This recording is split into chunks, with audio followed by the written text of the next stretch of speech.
আসসালামাইকুম প্রিয় এইচএসসি 2024 শিক্ষার্থীবৃন্দ, কী খবর তোমাদের? আশা করছি তোমরা সকলেই ভালো আছো ও সুস্থ আছো। এএস টিচিং হোমের পক্ষ থেকে পরিণীতি সাজেশন নিয়ে তোমাদের কাছে উপস্থিত হলাম। তাহলে চলো শুরু করা যাক। প্রথম অধ্যায়, পরিণীতি ও সুশাসন পরিচিতি। এখানে পড়তে হবে পরিণীতির ধারণা, পরিধি, সুশাসন বৈশিষ্ট্য, পরিণীতি ও সুশাসনের ক্রমবিকাশ। এরপর রয়েছে তৃতীয় অধ্যায়, মূল্যবোধ, আইন, স্বাধীনতা ও সাম্য।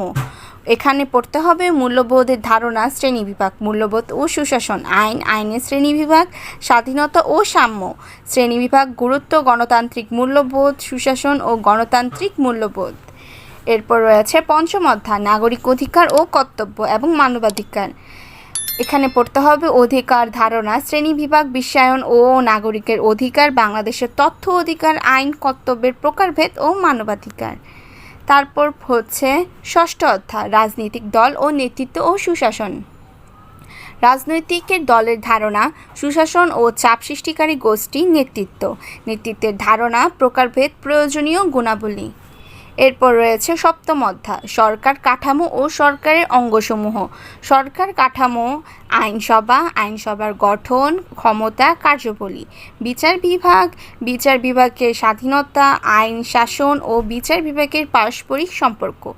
সর্বশেষের মধ্যে রয়েছে দশম অধ্যায়, দেশপ্রেম ও জাতীয়তা।